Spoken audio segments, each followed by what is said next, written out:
میرے محترم دوستو،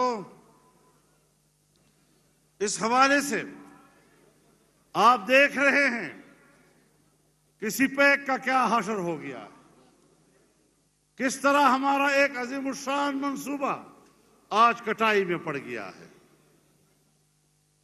جو حشر پشاور میں بی آر ٹی کا ہوا ہے وہ پورے ملک میں سی پیک کا ہو گیا،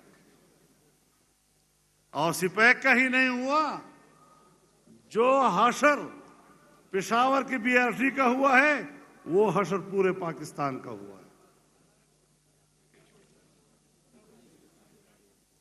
میرے محترم دوستو،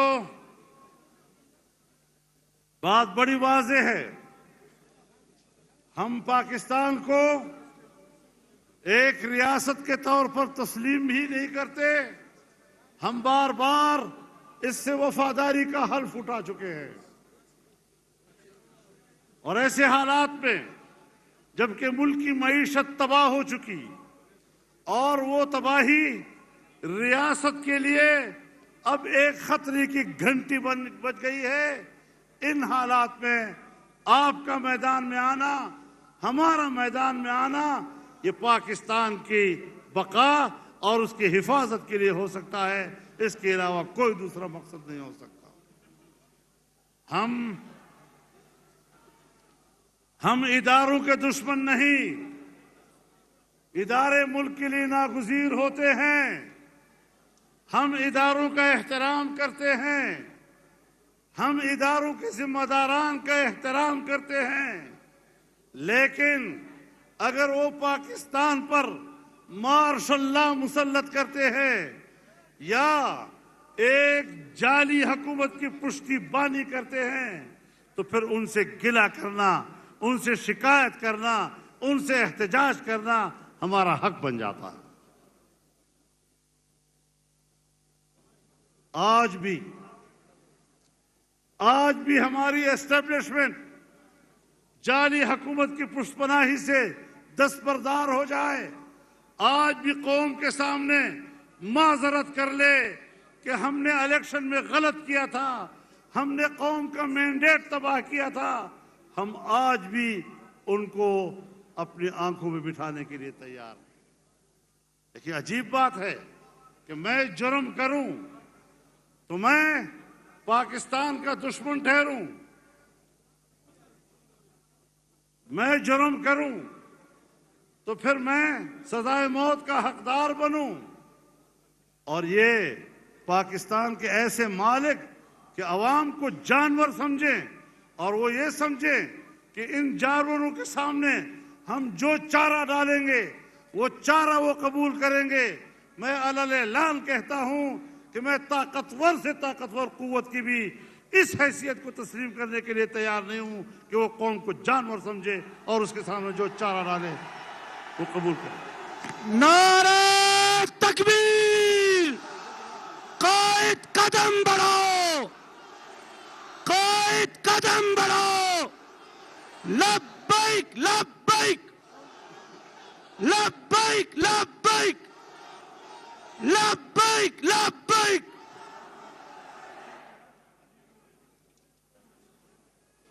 اب اگر ہمیں کہا جاتا ہے کہ ایسے حکمرانی کو تسلیم کرو، ان کی عزت کرو، یا پلان کے مائے پز پریکول دی ویل مات پیزوان را واچوي،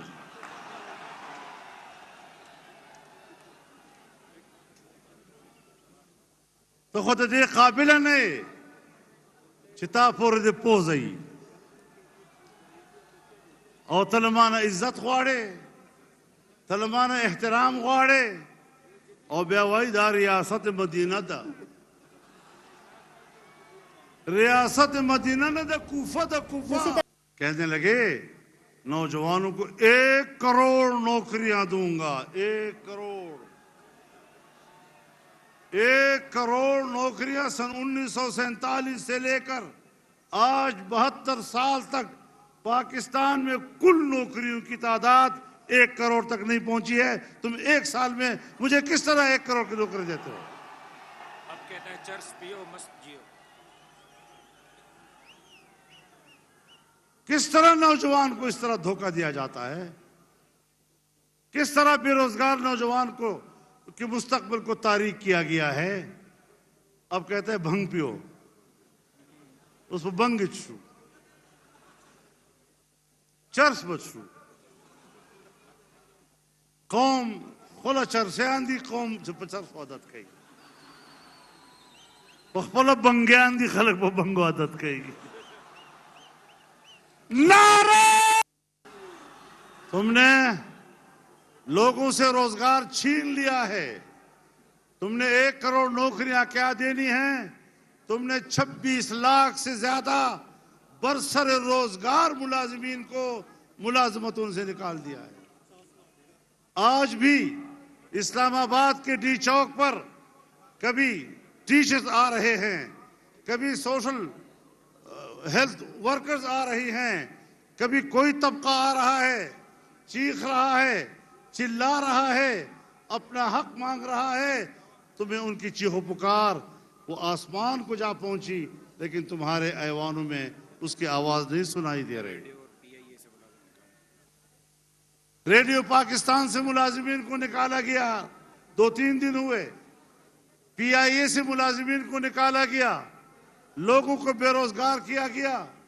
اور ابھی آپ کے سامنے خواتین اور معصوم بچے کھڑے تھے جو کتبے اٹھائے ہوئے تھے، اپنے پیاروں کے لیے کہہ رہے تھے کتنے سالوں سے یہ لاپتہ ہیں، خدا کے لیے ہمارے پیارے ہمارے حوالے کیے جائیں۔ لیکن یہ شقی القلب قوتیں جن کے دل سیاہ ہو چکے ہیں، جن کے دل پتھر ہو چکے ہیں، انہیں انسانی حق کی کوئی قدر نہیں ہے۔ میں انسانی حقوق کے عالمی اداروں سے کہنا چاہتا ہوں کہ اگر آپ واقعی انسانی حقوق کے لیے کام کر رہے ہیں تو پاکستان کے اندر یہاں پر جو انسانوں کے ساتھ ہو رہا ہے اور یہاں پر جو انسانوں کے حقوق پامال ہو رہے ہیں، آئے ذرا اس کا آپ خود احتساب لے لیں۔ میرے محترم دوستو، ہم کیا بات کریں؟ وہ امریکہ جو سمجھتا ہے کہ ہم پاکستان کے آقا ہیں، ہیلری کلنٹن نے چند روز پہلے اس کا انٹرویو منظر عام پر آیا ہے اور اس سے پوچھا گیا کہ ڈیپ سٹیٹ کس کو کہتے ہیں؟ زور ریاست چشتوائی ناغف جواب کے ارتوائی جب حکومت کے وہ جواب میں کہتی ہے کہ جس ملک میں فوج اور ان کے جاسوسی ایجنسیوں کی حکومت ہو اور اگر ان کو چیلنج کیا جائے تو پھر لوگوں کو پکڑتے ہیں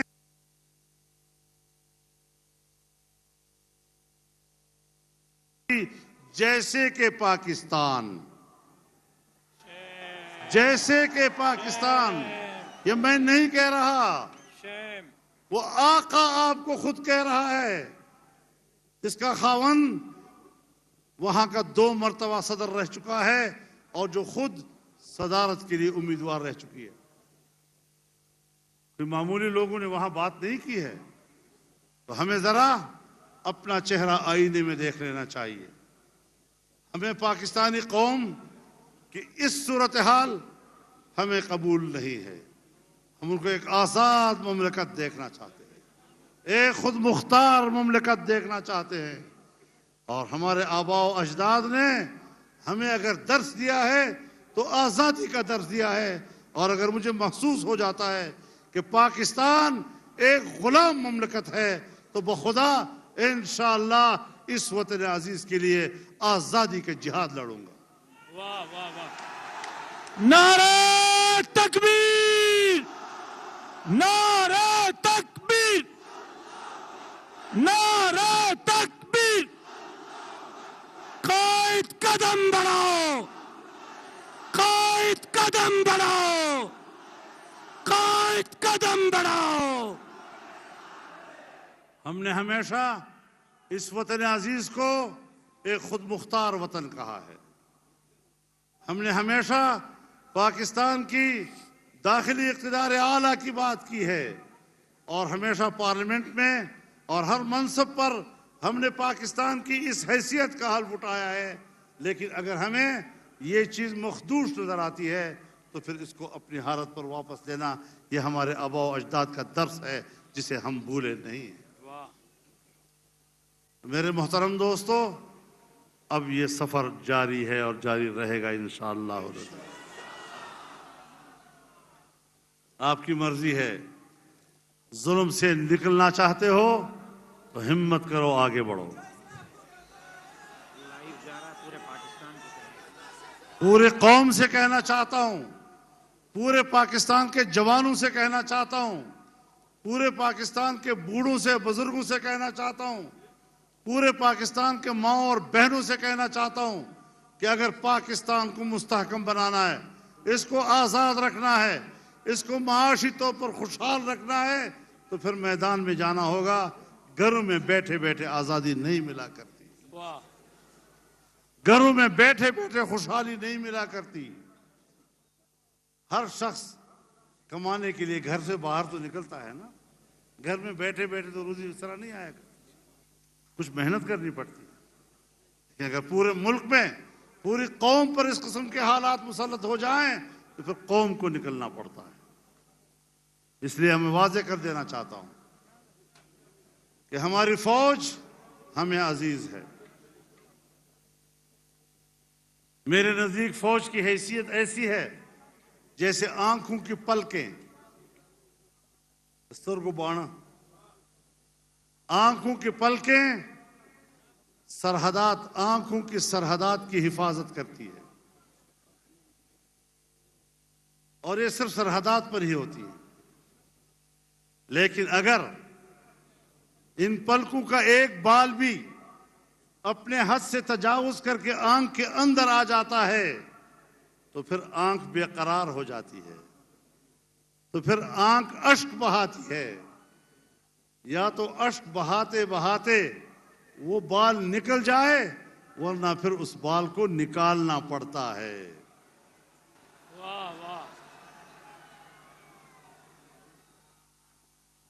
تو میں اتنا کہنا چاہتا ہوں طاقتور لوگوں سے کہ ہماری محبت کا مذاق مت اڑاؤ، ہماری وفاداریوں کا مذاق مت اڑاؤ، قوم کو اس حد تک مت لے جاؤ کہ پھر واپس آنا مشکل ہو جائے۔ ہم نے اس ملک کو ایک رکھنا ہے، ہم نے اس ملک کے عوام کے حقوق کی بات کرنی ہے، ہم نے چھوٹے صوبوں کے حقوق کی بات کرنی ہے، اور دنیا میں پاکستان کی عزت و وقار کو اونچا کرنا ہے۔